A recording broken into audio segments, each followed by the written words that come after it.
Dear students and my dear learners, a warm welcome to the second video of second part of third unit for engineering thermodynamics course named as vapor power cycles. Okay, so after we have completed or discussed the various topics related to the production of steam and its various properties and how it could be able to convert into the work is going to be discussed in the following videos. Okay, so already I explained about why this terms vapor power cycles as joined together to give the very useful application of power. Okay, so now let me continue from the uh, components of simple steam power plant. Already in the last video I started to explain and now I am continuing. Now here the first equipment or device which you can take as boiler, where fuel and the air is being fed into the boiler, and because of the burning of the fuel, the heat would be released, and that heat will help to transfer water which is circulated inside this water tubes to steam. Okay, so coal burning and then that heat would be released. Next it will reach the water, so water will absorb the heat because of the temperature difference. Wherever temperature difference exists, the heat will pass to the lower temperature, right? So now the heat released from the coal will reach the water and transform that water into steam. Okay, it could be wet steam or dry saturated steam or superheated steam, whatever it is. Okay, now we are burning and converting it to steam. This steam which is produced in the boiler, what is the purpose of boiler? Now it is producing the steam from coal. Okay, from burning of coal. Now this steam is entering into the turbine. What could be the state of the steam when it is entering into the turbine? It has absorbed so much amount of heat energy from the coal. Okay, now it holds high pressure, high temperature, high energy steam. Okay, it is entering into the turbine. Turbine blades will be start rotated by the flow of the high power steam, because of the heat energy possessed by the steam is going to strike the blades of the turbine, and that's what the turbine blades will starts to rotate. Okay, so here the steam which is coming out from the boiler with high velocity. Okay, now here I am talking about higher velocity is nothing but another one more component called a nozzle, which you have studied in the first unit. Okay, the purpose of nozzle is by utilization of the heat energy, the nozzle will convert or produce a high velocity of jet. Okay, so here also that nozzle is one of the integral part of the turbine. Okay, so here high velocity of steam, when it strikes the blades of the turbine, the blades will start rotate. Blades means here fan blades in your home appliances you do have seen, no? Same like when wind is blowing very fastly, means fan independently without the supply of electrical energy, the fan will starts to rotate some blades, right? Okay, so fan blades like that. Here also because of the high velocity steam high velocity, high energy steam strikes the blades of the turbine, the blades will start to rotate, and the shaft which is the integral part of that blade will starts rotate. So this could be the shaft. Because of the strike or high velocity jet of steam entering into the turbine, the shaft is being rotated. Okay, so in this is electrical generator, where this movement of the shaft will be converted to electrical energy. Okay, so we will be restricting our area within the turbine, and then from the turbine the steam with low pressure, low temperature, that is most important. Why here it has entered with high pressure, high temperature into the turbine, high energy. Now I am telling that when it is coming out or leaves the turbine, its temperature and pressure would be very much lower than the inlet of the turbine, since that high energy of the steam only has utilized for production of this rotation.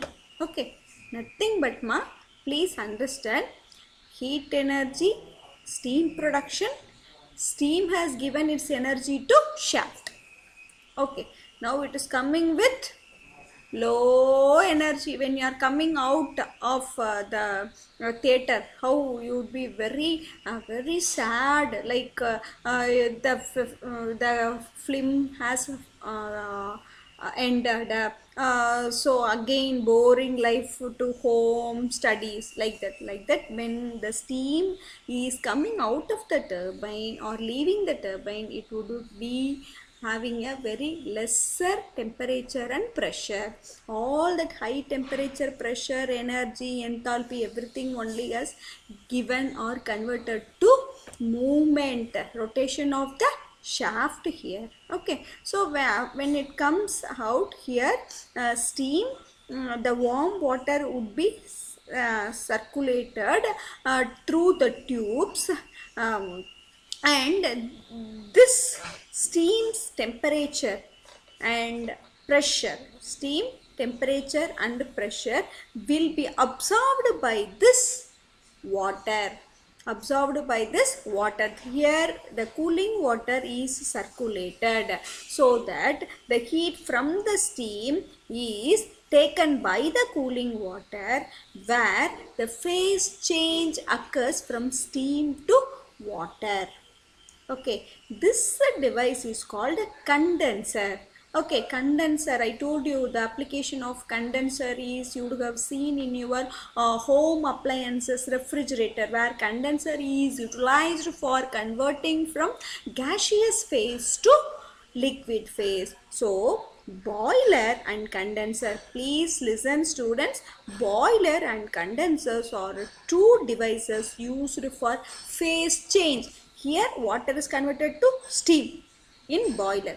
In condenser, again steam is converted into water, and the heat energy of steam which is leaving the turbine is extracted from the cooling water, and when this cooling water circulated through the condenser would become warm because of the heat transferred from the steam to the cooling water, and then again that warm water will be chilled by using the cooling tower. Okay, by the cooling tower, this warm water coming out of the condenser will be going and entering into the cooling tower, where it is being cooled with the chill water, or chill water or low temperature water, and then again this chill water is only some more makeup water is also given, that we will read in detail in the subject of power plant engineering, and again it is pumped to the condenser. Okay, so from here, again from leaving the condenser, it is in the phase of water. While entering into the condenser, steam it is having the phase of steam, and in the condenser it has been converted to water, and the water or liquid phase of water is only leaving the condenser. Boiler, when it entering into the boiler, it is coming as water. When leaving the boiler is steam. Just quite opposite to boiler, the application of condenser is converting steam into water. Again, the water which is coming out from the condenser, which is called condensate, will be pumped to the boiler. Again, water to steam in boiler, high pressure steam to low pressure steam in turbine. Of course, you can say high energy steam into low energy steam. Condenser purpose is to convert steam to water. Pump. What is the application of pump here? It is low pressure liquid to high pressure liquid. Liquid means water. Okay. Pump. Feed water pump. Feed water pump. Okay, liquid water coming out from the condenser is pumped. Okay, when it is being pumped, its pressure would be raised. How much it has to be raised? Till it reaches the boiler tube. Still it reaches the boiler tube. Okay, so compared to turbine work, some of the work is around 30 to 35% of the work which is produced by the turbine is supplied to the pump, feed water pump. Okay, so here you can ask one very intelligent question is that steam which is produced by the boiler, okay, by burning lots and lots of coal, okay, again rephased to water, again we are supplying heat, okay, again we are supplying and converting again and again to steam. Why? The steam which is coming out of the turbine directly could not be supplied to boiler. What is the purpose of this pump? Of course, I am telling that 30% of the energy is work energy produced by the turbine is utilized for pump work, pump. Okay, so what is the reason behind is you would have studied in your second unit that two isentropic process could not intersect each other. If there is heating, there should be cooling. If there is expansion, there should be compression. Always this pump is meant for the that is the device which is used for flow of the work. And another one more reason is if you are trying to supply the same steam into the boiler, you are in need of again a pump which needs the power very much higher than the work which is or the energy which is produced by the turbine, because handling of gaseous fuels by the pump is so much costlier and more amount of energy is required to handle the gaseous fuels or to compress the gaseous fuels than the liquid substance. Okay, so converting again steam into water and pumping it to the boiler is the efficient or effective or only possible way to make the water to reach the boiler. Okay, make the water to flow into the boiler tubes. Needs only feed water pump, okay, which could not be steam pump. Okay, because if it is steam pump means directly if you are sending the steam from the turbine means the work which is produced by the turbine would be not at all sufficient. The whole work produced by the turbine would not be sufficient to run that steam pump. Okay, so keep remember this one, and that's what this phase conversion is occurring. So if it is a cycle means you for any cycle you are in need of heat supply, heat rejection, compression, expansion, that is mandatory. Okay, so let me continue in the next video. Thanks for patient listening. I am Dr. Suja signing off now. Meet you in next video and continue. Thank you.